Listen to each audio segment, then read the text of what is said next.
afternoon, Mr. Speaker. I wish to start my presentation this afternoon by calling to mind the memory of Sir Dunstan St. Thomas, who, a proud son of St. Lucia, who has served us well in many steads, and ask God to bless his soul and ask this nation to continue to pray for his family during this time. Mr. Speaker, I always wish to start presenting in this honorable house by thanking the Almighty God for life and the ability to serve the people of this country. I wish to thank the people of Choiseul and Saltibus, Mr. Speaker. Without them and without their support, Mr. Speaker, I would not be here.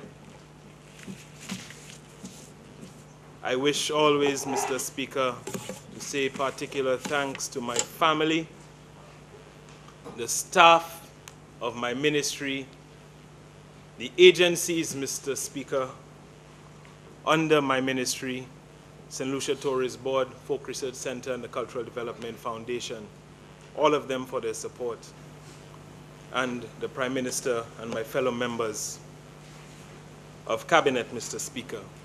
Without their combined efforts, Mr. Speaker, whatever I've managed to attain in my tenure as a minister would not have been possible. Mr. Speaker, there is a huge difference, Mr. Speaker, between fact and opinion. And I want to draw this thread of comparison during my presentation today.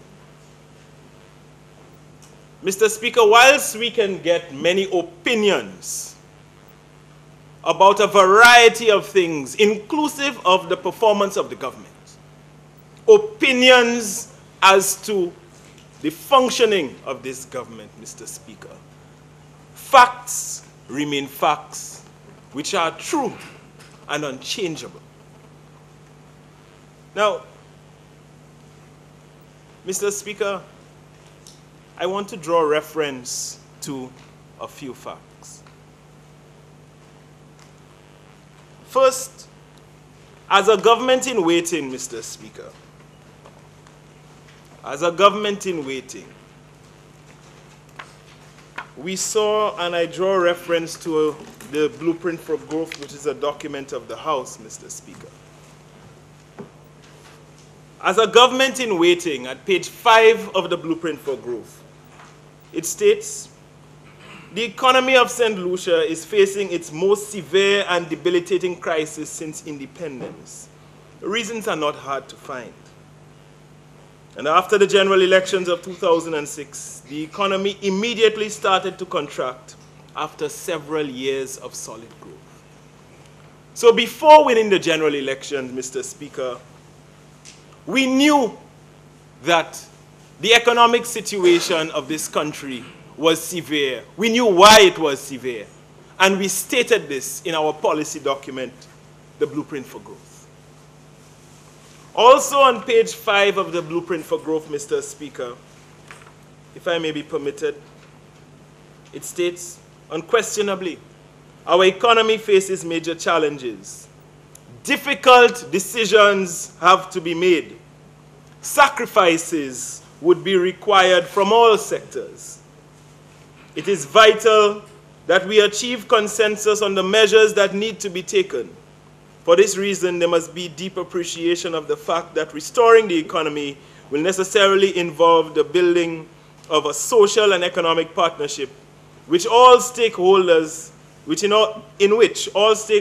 can take ownership of the decisions and actions pertaining to the economy. Mr. Speaker, this is the realization of by this government whilst in waiting of what we may need to do upon the assumptions of the reins of governance. Mr. Speaker, after the general election, we were challenged by our Prime Minister from the very onset, Mr. Speaker, to get down to the business of government. And that we did. And I am proud, Mr. Speaker, to stand here in support of the appropriation bill, and proud enough to indicate, Mr. Speaker, that this government, through the declarations in the budget address, is delivering on its promises and on its mandate to the people of this country.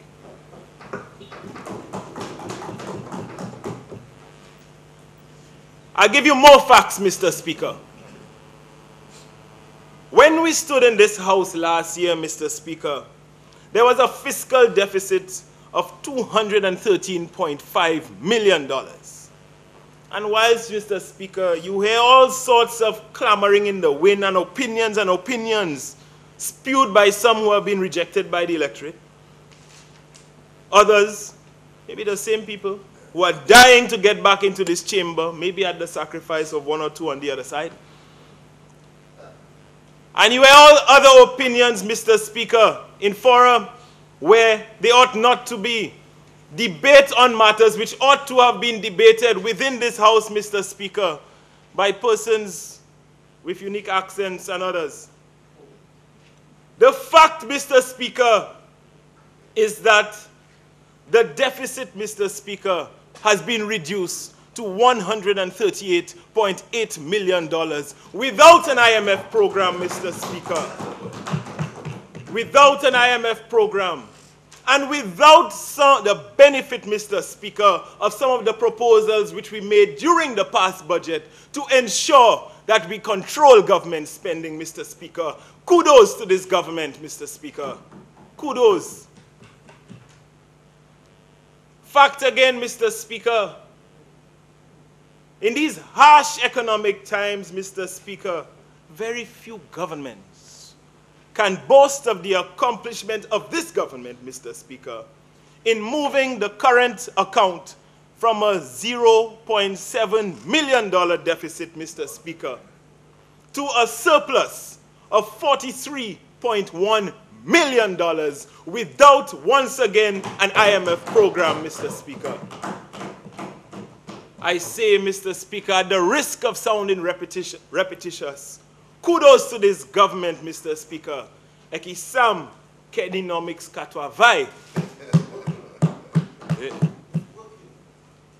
Mr. Speaker,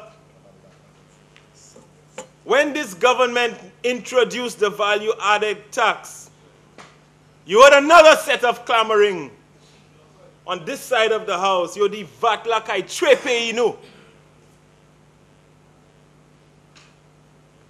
Even Hansard, Mr. Speaker, reveals, and that's the hypocrisy sometimes, Mr. Speaker, of this environment in which we function.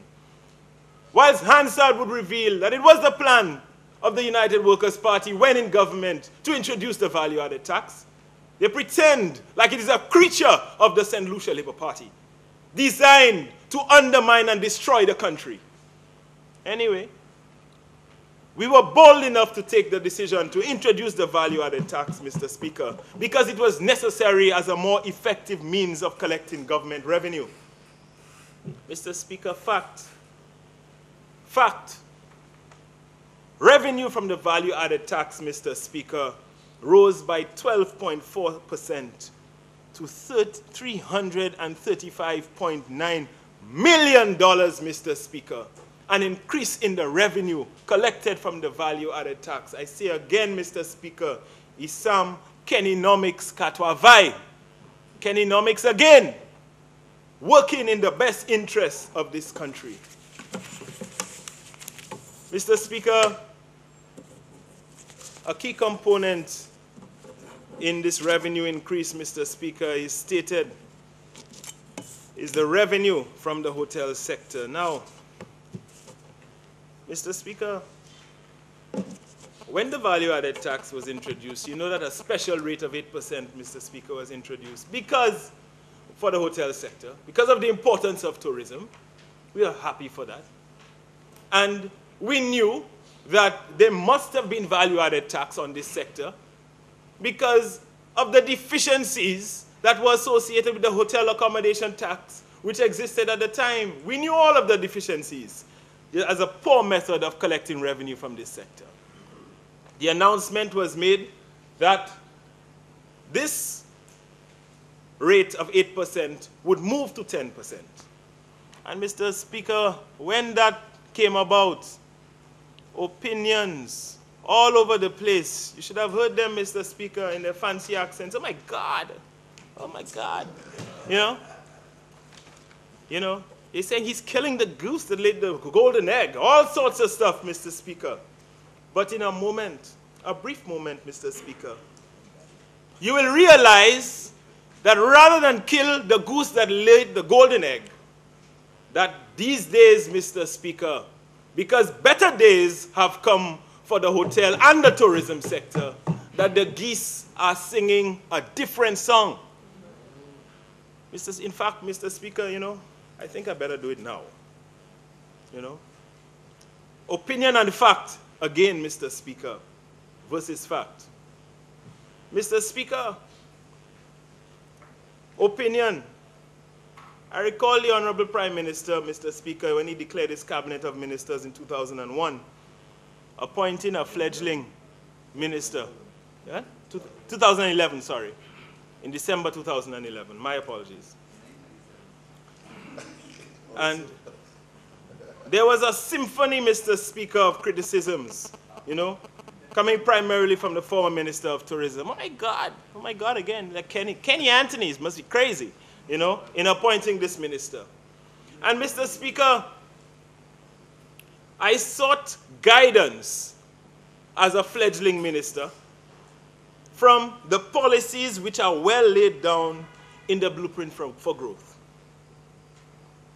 And I can be quoted, Mr. Speaker, both within and without this House as saying that all the doubting Thomas, Mr. Speaker, will be silenced by numbers as the facts of actual numbers speak for themselves.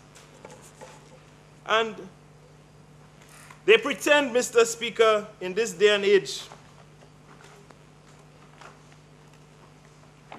act like they forget what we inherited, Mr. Speaker. And I draw reference, Mr. Speaker, by way of reminder, since the members on this side opposite always clamoring for the economic and social review when they know it's not needed to debate the estimates. But since they love the economic and social review, I will go to the economic and social review, Mr. Speaker, of the year 2011 to point out to this country what this minister inherited.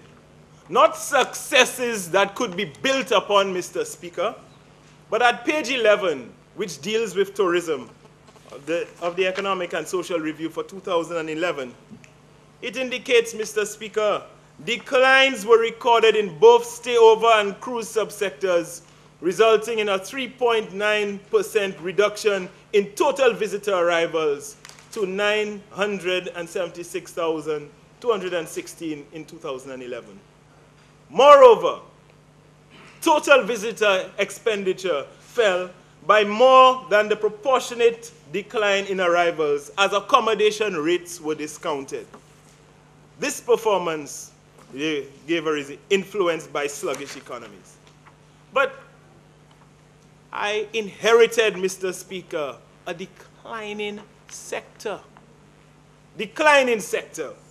Numbers going down, and what was more important, Mr. Speaker, the expenditure of visitors was going down. Mr. Speaker, and the sad thing about it is that at that time, we were under the watchful eye of an expert, and we were splurging money, Mr. Speaker, on minimum revenue guarantees so that seats could be everywhere, giving the appearance that business is big in this country. But what it shows, Mr. Speaker, is that all of those seats were being filled by hotels that were reducing rates, Mr. Speaker. So we were earning less money, spending more money to bring planes into this country, Mr. Speaker. Engaging in all sorts of largesse. It was a word used this morning on this side, and I was shocked that they would say that. Largesse. $10 for $1 million, and not foolishness. Mr. Speaker, so we are creating a seat availability at a premium cost to this country. So, Mr. Speaker, simple economics. You know, you create a high supply of seats, no demand for the seats, your prices have to go down in order to fill those available seats. Now, thank God, I didn't learn that economics, but I'll switch now to Kennynomics 101. Minister, upon assuming office, declares minimum revenue guarantees, Mr. Speaker, minimum revenue guarantees need to be discontinued. Big hue and cry. Why? Mr. Speaker, because what was necessary was the implementation of a marketing strategy and a sustainable plan, Mr. Speaker, which would allow economic forces and market forces to apply and drive demand to this destination. It's common sense economics, Kennynomics 101. Yeah. Now, so what would happen, Mr. Speaker, coming from this? We would increase airlift to this destination, Mr. Speaker, based upon sound business and economic principles. Mr. Speaker, during the last fiscal year, Mr. Speaker, we utilized our marketing budget to increase visitor expenditure. No, sorry. During our first fiscal year, sorry. Allow me to backtrack somewhat, Mr. Speaker, to that period, because it's important. During our first fiscal year, when numbers went down because we lost 21% of our airlift due to the issues that were being faced by American Airlines, whilst numbers went down in the island, we managed to increase visitor expenditure by 1.4%, Mr. Speaker. All of this in the Economic and Social Review to $1,576 million, Mr. Speaker, although visitor arrivals went down. By year 2, Mr. Speaker, Kennynomics at work, Mr. Speaker, and visitor arrivals grew by 3.2%, Mr. Speaker, to record numbers, Mr. Speaker, of stayover arrivals of 318,626 visitors, with a 10.3% increase in visitor expenditure. So we achieved record numbers, Mr. Speaker, and we drastically increased the level of visitor expenditure within the island, thereby justifying the resources that were put under our care and management, Mr. Speaker. In 2013 and 2014 debate, Mr. Speaker, I declared, and the pages of Hansard show, at page 14 of Hansard, Mr. Speaker, for the debate of 2013 and 2014, I declared, Mr. Speaker, that we would anticipate a modest increase in growth over those record years, record numbers, by 3 to 5%. Mr. Speaker, I am proud to say, I am very proud to say, that in 2014, we surpassed these numbers, Mr. Speaker, and stayover arrivals grew by 6% to further enhance the records, Mr. Speaker, that we set in 2013. By 6%, Mr. Speaker, enhancing the records of this Ministry of Tourism and this Minister of Tourism, Mr. Speaker. But in as much as, Mr. Speaker, there have been records in tourism, these records don't operate in a vacuum. They don't operate in isolation, Mr. Speaker. Tourism would not have been able to soar if we did not have good infrastructure in the island. So there must be a linkage between tourism and the work of the Minister of Infrastructure, Mr. Speaker. Tourism cannot soar, Mr. Speaker, and visitors will not be comfortable coming to our shores, Mr. Speaker, if the health facilities in this country were dismal and poor. So there is a linkage between tourism and the functioning of the Ministry of Health, Mr. Speaker. Our people who work within the sector, Mr. Speaker, could not function as effectively if they were not well educated. So there must be a linkage between tourism and the education provided, Mr. Speaker, within our country. And how we have seen an increase in the number, in the volume of acquisitions by the hotel sector, Mr. Speaker, increasing the volume of business.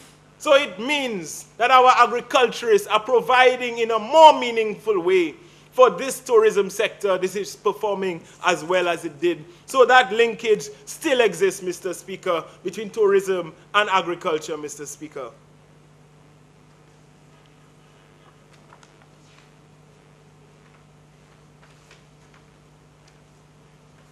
In the record numbers, Mr. Speaker, that we achieved, how did we do that, Mr. Speaker? We built strong foundations, Mr. Speaker, and foundations are not built, Mr. Speaker, by renting tents for $1 million. These foundations, Mr. Speaker, are built by putting into play sustainable plans, Mr. Speaker. Sustainable plans that will endure to the benefit of the people of this country. You see, Mr. Speaker, some of those on this side of the House don't have the benefit of Irish passports. Some of those on this side of the House, Mr. Speaker, our children don't have dual nationalities. Some of those, like myself, Mr. Speaker, every relative of mine comes from Choiseul, so I have nowhere to go to. So every decision that I make, Mr. Speaker, must be a decision which I know is profound and it should manifest itself to the best of the benefits of the people of this country. I have nowhere to go. Can't run away, Mr. Speaker. So I have to cater for the people of this country. Mr. Speaker, they ask about it. During 2014-2015, this 6% increase in stay-over arrivals, Mr. Speaker, it comprised the following things. One, an 11% increase in arrivals from the United States market. 4% increase from the UK market, which is our second largest source market. And a 9 to 10% increase from Germany and France, respectively, Mr. Speaker. And a 14% growth in Canadian arrivals. Now,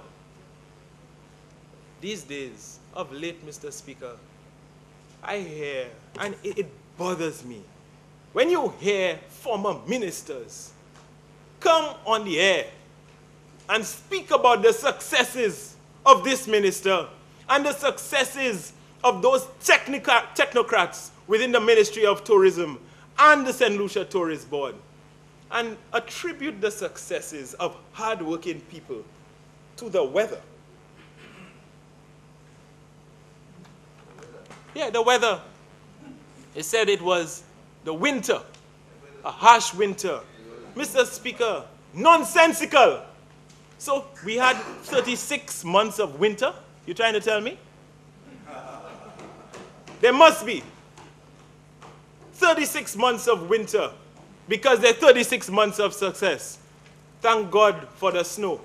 And people who had the opportunity to serve this country and did not do half as well as we did, Mr. Speaker, will blame our success on the rain if they had to. Stay-over arrivals, Mr. Speaker, were great. But we also increased, Mr. Speaker, in cruise ship passenger arrivals. And it's unfortunate that the member for Castries Southeast is not here, because he was one of those clamoring, Mr. Speaker, saying how we would destroy the cruise sector. But numbers within that sector are growing, Mr. Speaker. They grew by 8% during this last year, Mr. Speaker, by 47,334 arrivals to a total of 641,452,000 arrivals in 2014. Yacht passenger arrivals, Mr. Speaker, also increased by 15.1%, Mr. Speaker, to 39,265 arrivals. Mr. Speaker, I indicated that there is a sustainable plan associated with the increase in seats, Mr. Speaker, air seats to St. Lucia. During the past year, Mr. Speaker, we utilized our budget and our expertise to increase the seats to St. Lucia from the United States by 13%, with the introduction of a direct service from New York to St. Lucia by Delta weekly on Saturdays, and with increased frequency during the winter. Direct service from Boston, which is a first from St. Lucia by JetBlue, weekly and on Saturdays. And we negotiated increased airlift out of Canada by 11%, with the following: an increased service from Air Canada and a new service by Sunwing 3 times a week. What is important, Mr. Speaker, and you see, this business of splurging and how we use the government's money, Mr. Speaker, you see that kind of thing? It will earn you friends in nice places. They'll invite you to fancy dinners because they're the beneficiaries of the money of the people of St. Lucia, money that we borrow. So, Mr. Speaker, I have no difficulty in being unpopular whilst I make the right decisions for this country. But at the end of the day, they'll respect me for my decision making. Mr. Speaker, a fact of importance. Between the years 2007 and 2011, with all of the minimum revenue guarantees, Mr. Speaker, only an additional 15,000 seats were added. But these 15,000 seats, Mr. Speaker, were added at a cost of $25 million, Mr. Speaker, by way of both subsidies and minimum revenue guarantees. $25 million, Mr. Speaker, I reiterate, between the years 2007 and 2011. In contrast, the minister that was criticized the most, who the PM should have never put there, our decision making, Mr. Speaker, between the years 2012 to 2014, we increased the seat capacity to St. Lucia by 20,000, Mr. Speaker, with subsidies of only $1.8 million, Mr. Speaker. $1.8 million, 20,000 seats in 2 years, whilst in 4 years, 15,000 seats at the whopping cost of $25 million to the people of this country. So tell me, Mr. Speaker, see Kenynomics part have I? Kenynomics at work, all enduring to the benefit of the people of this country. Mr. Speaker, the famous Economic and Social Review, Mr. Speaker, shows that we have an increase of 14% in on-island expenditure. So it means, Mr. Speaker, that whilst the numbers are growing, the people that we are bringing into this country are spending more money, Mr. Speaker. That 14% increase in on-island expenditure is money that trickles down into the pockets of each and every St. Lucian, Mr. Speaker. So it shows that the benefits of the tourism sector, Mr. Speaker, are being experienced by all St. Lucians, Mr. Speaker.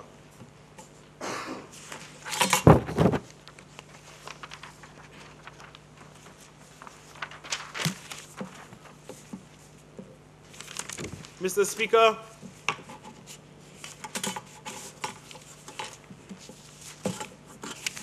I recall, and if you permit me to digress slightly, Mr. Speaker, you see, I've never been one, and I've been blamed by my senior ministers for not speaking enough. He says, you know what? Your ministries are functioning. You are working hard, but you don't talk about it. You don't say enough. I don't believe in that, Mr. Speaker. And it is for this reason. I recall in 2012, Mr. Speaker, in this House, after being abused in the media by the former Minister of Tourism, I decided to come to this House and let the people of this country know what passed for the governance of this ministry. I declared exorbitant expenses, wastage of resources, some of which are within the policy of this government. Why, in the Blueprint for Growth, Mr. Speaker, it states that one of the things that we will do in tourism is stop the wastage of the funds of the St. Lucia Tourist Board. It's a policy. Yeah? It's there on page 14 of the Blueprint for Growth. And after doing this, Mr. Speaker, just doing my job, the former minister, as usual, ran to the media, had an interview, and when asked the final question about if he has anything to say to this Minister of Tourism, he said, I wanted to tell the minister, it's not about me, it's about the economy, stupid. Now, Now, Mr. Speaker, at that time I called my father because Lorne Theophilus was very annoyed that somebody decided on national on the airwaves to call me stupid. And yeah, but if I had done it, they would say, hey, call me stupid. So I was going to respond, and respond in a way which was probably not the best. And my father, a brilliant man, humble man, told me in his baritone, boy, you don't answer this man. So I didn't. And he did something, Mr. Speaker. He said, that's why I asked you to digress. He sent me a card. Yeah? It served to motivate me. And it's, he signed at that time, my mom was still alive, on behalf of himself and my mother. And it's, if you permit me, Mr. Speaker, it says, as you grow and experience more things in your young life, I'm glad he thinks I'm young, you know that there will inevitably be obstacles to encounter. But don't worry that they will seem too great for you to handle, because you can. You may doubt yourself at times, but know that if you have faith, you have everything. Faith is the key to being successful. If you know you are capable of anything because of who you are, you will always reach your destination. It may not always be easy, but it will always be worth it. Look ahead of you, never mind, have faith in yourself. If you do, you will be amazed at what you can accomplish. Remember, son, life is what you make it, and more. And he signs, Mom and Dad, work hard, minister. It's important. So I didn't answer, and I worked hard with the support of my Prime Minister, with the support of the Deputy Prime Minister and former Minister of Tourism, with the support of my staff, with the support of my family and my fellow colleagues. We worked hard, Mr. Speaker. And right now, Mr. Speaker, with 2 years of records under our belt, with 2 years of showing that we prudently use the resources given to us, Mr. Speaker, with 2 years, Mr. Speaker, of the highest contribution to the economy of this country by this Minister of Tourism and the tourism sector, I respond by saying, it's not about me, and it's not about you, but it's about the economy, stupid.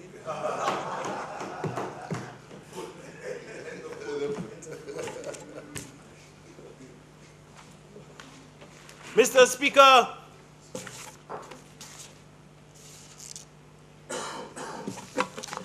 Despite 2 years of records, Mr. Speaker, and the challenges that we face, Mr. Speaker, we still believe we can attain some modest growth of the tourism sector at between 3 and 5% during the years 2015 and 2016, Mr. Speaker. And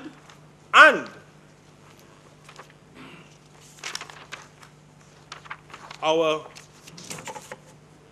latest reports indicate for 2015 that we are well on our way, Mr. Speaker, to surpassing the records of 2014 and 2013, all things being equal.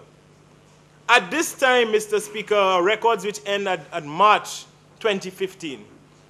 At March 2014, where the highest numbers were recorded for February and March in the history of the island, of 30,135 and 34,538. We have surpassed those numbers, Mr. Speaker, in 32,083 for February and 34,595 for March. Meaning that in the first 3 months, Mr. Speaker, we have surpassed the numbers of 2014 by 5,903 visitors, an increase of 6.4% to this point, Mr. Speaker.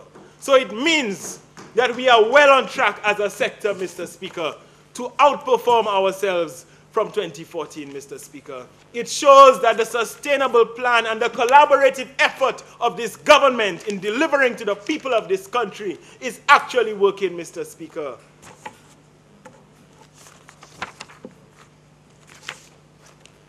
Mr. Speaker,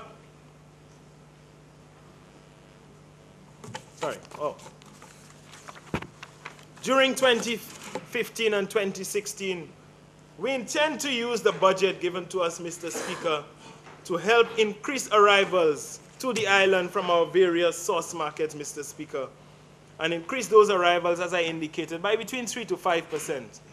We want to maintain our air capacity for the United Kingdom and Canada, and increase. You see, we try to increase in the areas where we think we can, Mr. Speaker, and increase our airlift in the US by some 4%, Mr. Speaker. We believe we can increase yachting arrivals by 5% over our 2014 numbers and maintain the standard level of cruise arrivals, Mr. Speaker, for the 2015 calendar year.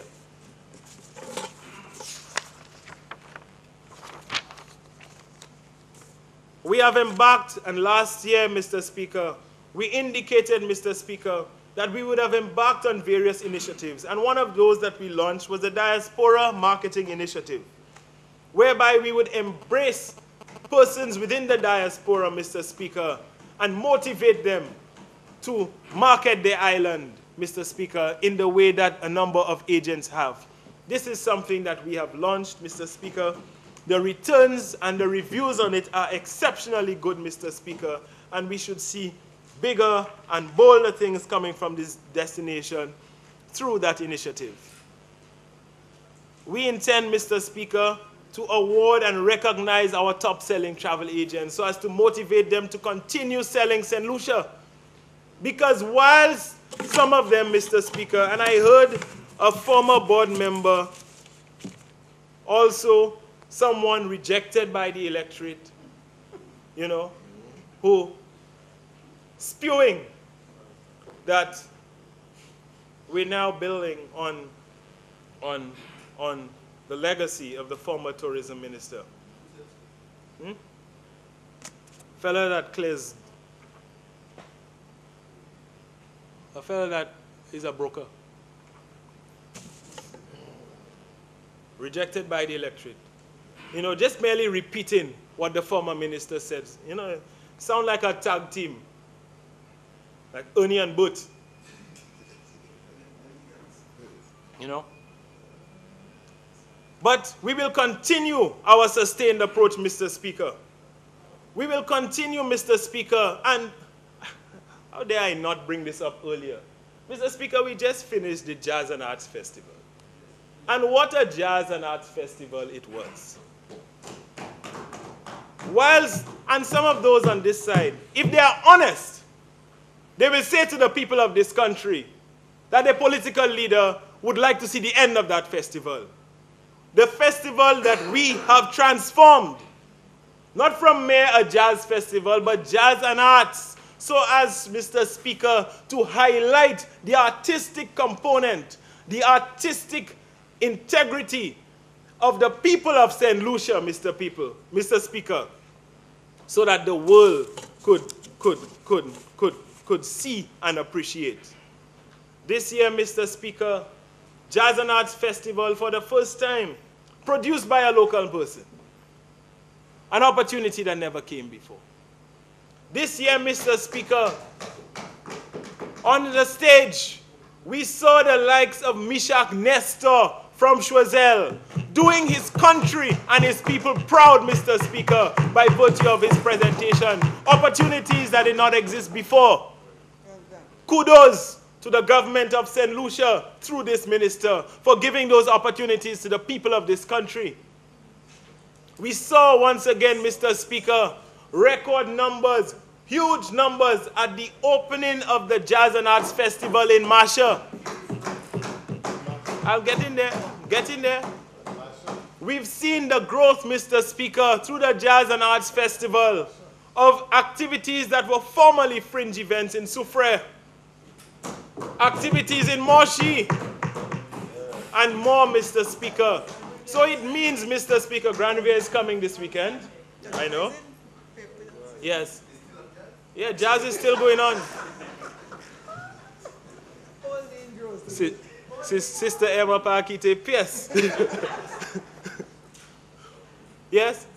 So, Mr. Speaker, now beyond the presentation of the arts, the showcase that it gives our dancers, our dramatists, those people who are engaged in spoken word, these are parts of the festival that didn't exist before.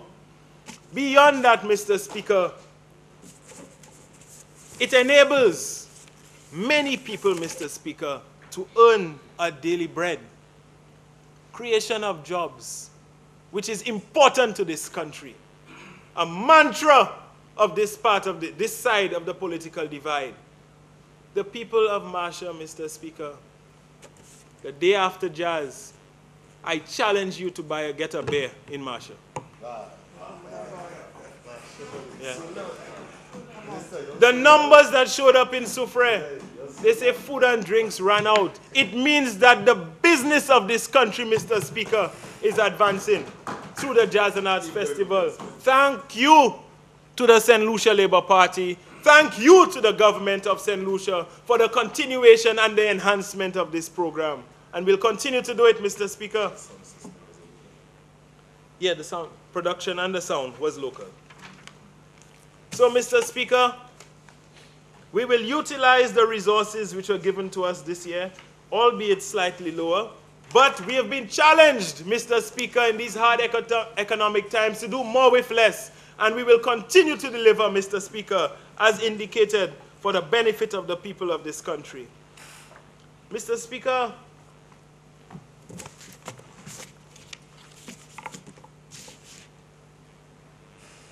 having spoken about jazz and the arts component, Mr. Speaker, what it does, Mr. Speaker, is brings into focus some of the efforts and the initiatives of the Creative Industries Ministry, Mr. Speaker. Mr. Speaker, this year, we're very happy, Mr. Speaker, that the government has determined that it should continue to award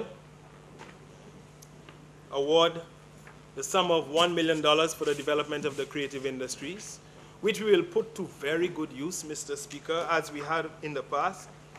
And in the past year, Mr. Speaker, through the small grants component, we gave off 59 grants. Arts and craft training with the OAS, we influenced and shaped the lives of 40 other St. Lucians. Through the film training, 216 people trained. Through the knowledge series, business skill development for creative industries, 51 people trained. The National Performance Program, 481 people trained and affected. And the Art Skill Training Program, 50 people. So, Mr. Speaker, the creative industries, not just performing shows, they say it's just a show ministry. Yes, we do good shows. And of course, we do good shows in collaboration with some other agencies. For example, how we have teamed up with the Office of the Prime Minister to totally reshape what happens at the time of independence, not from what has been the usual dreary pomp and ceremony, to something that St. Lucians look out for. Ask the people of Beaufort how they felt about the independence festivities being there this year, Mr. Speaker.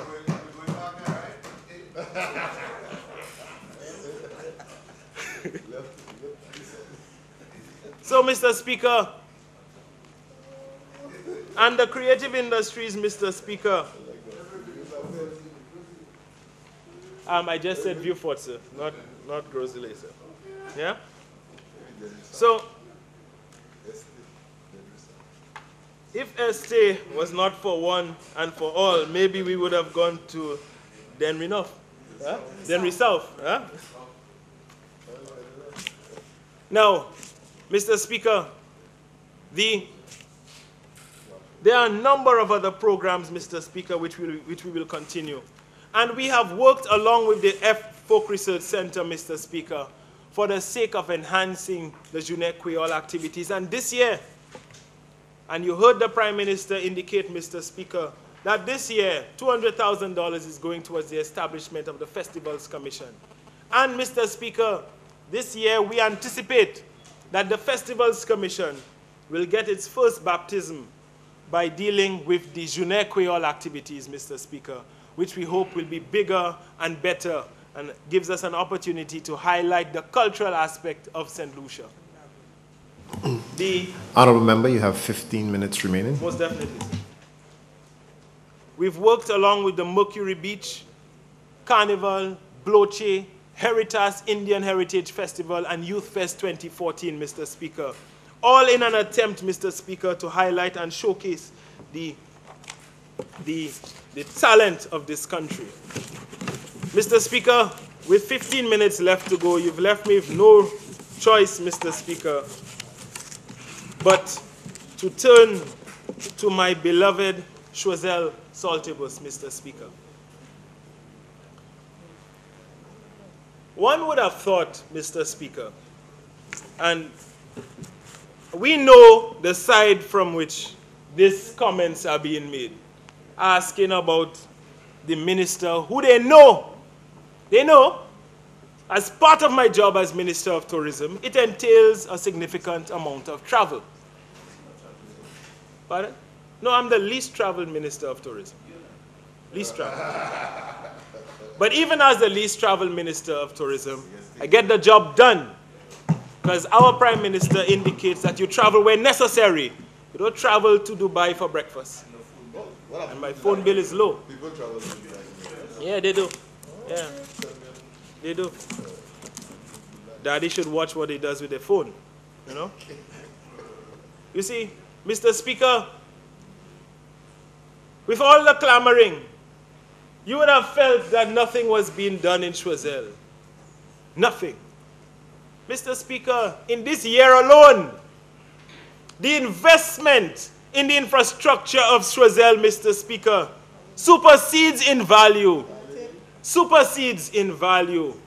the investment of the former government during 2 terms in 1 year alone in Choiseul, Mr. Speaker.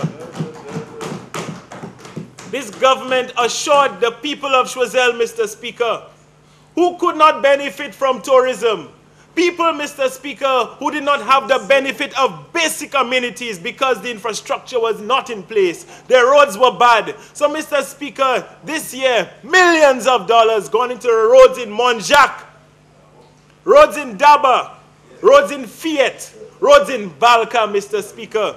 And all of the community members, Mr. Speaker, are very happy, proud of this Prime Minister, proud of the Minister of Infrastructure, and proud of their parliamentary representative for making it happen for them.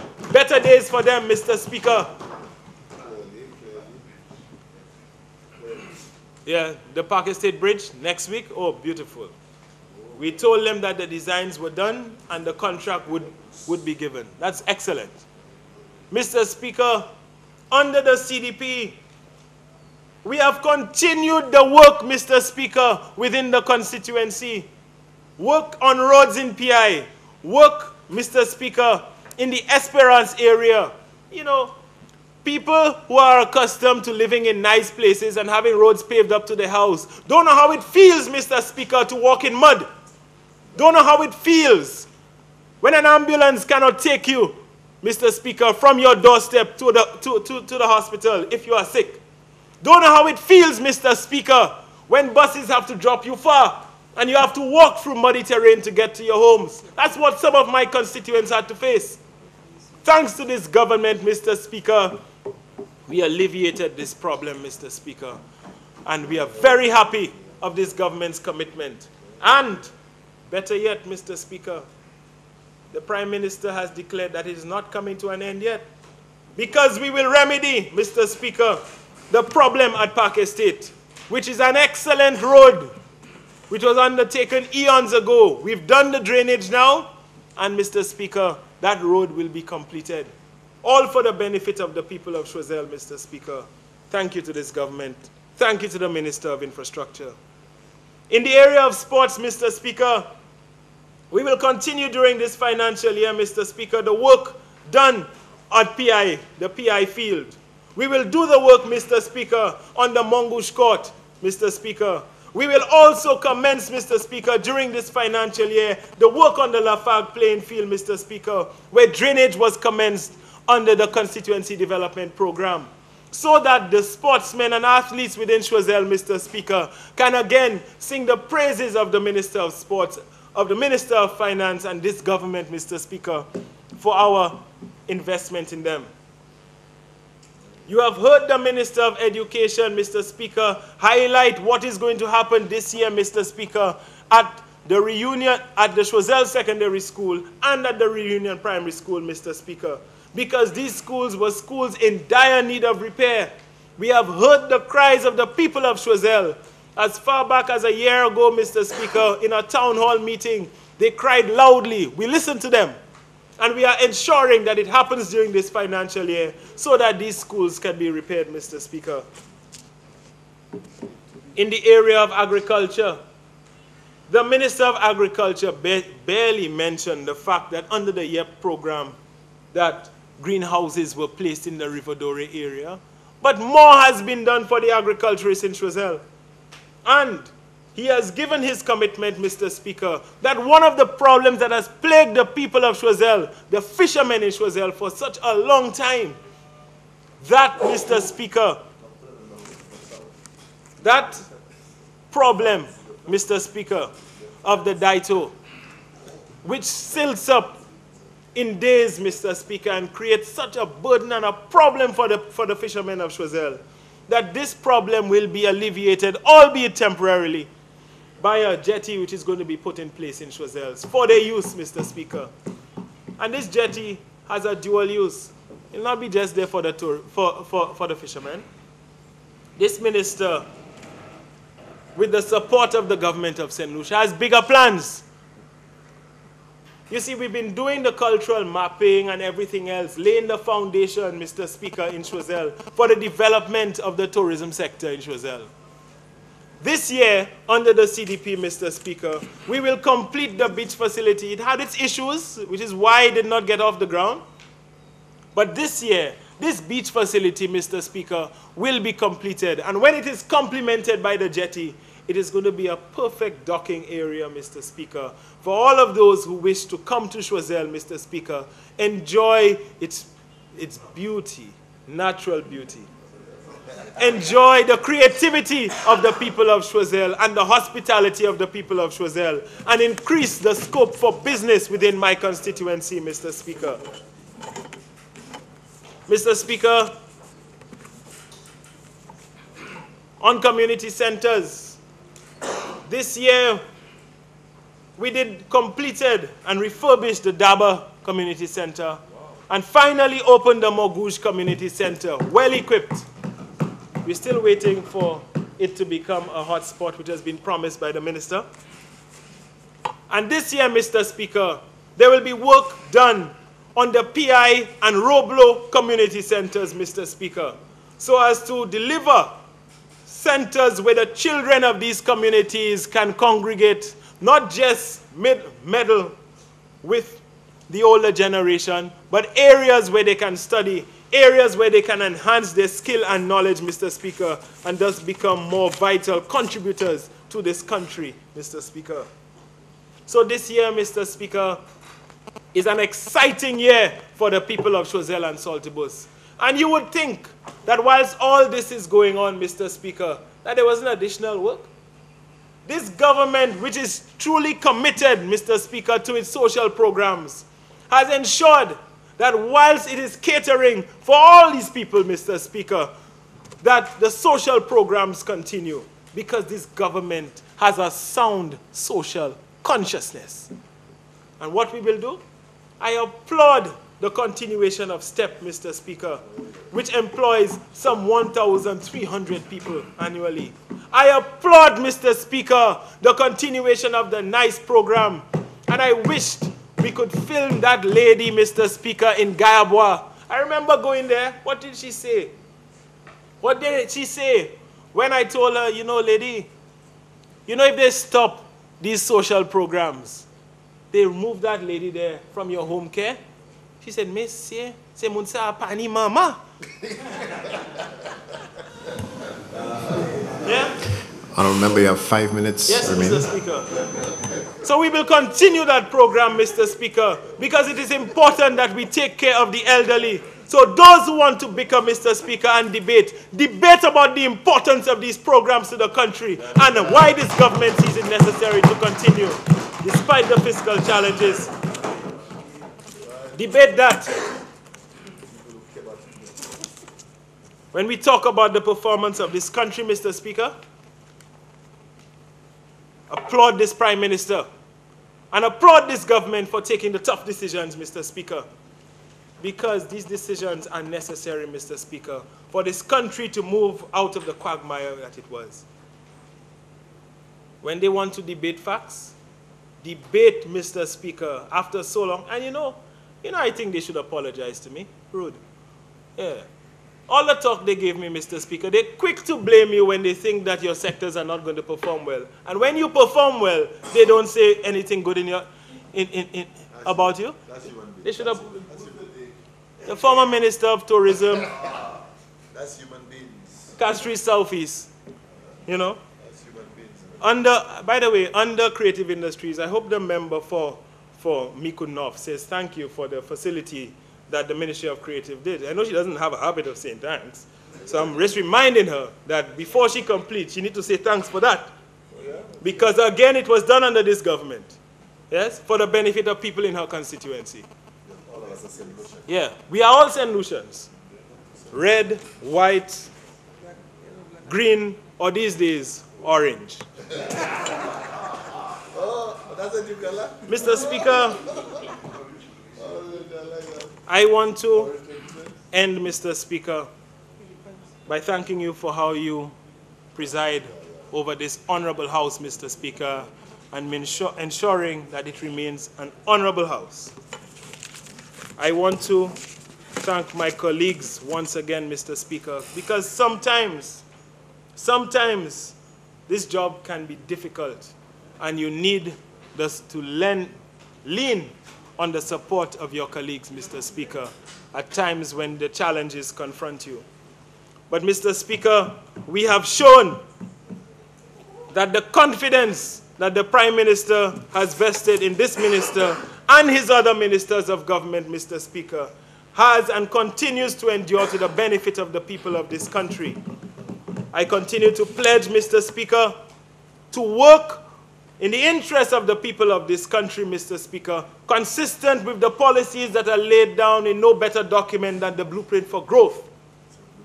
And by virtue of the policies in the Blueprint of Growth, I will continue to aspire for there to be growth in the tourism sector, growth in the economy, and betterment for the government and the people of this country. I thank you, Mr. Speaker.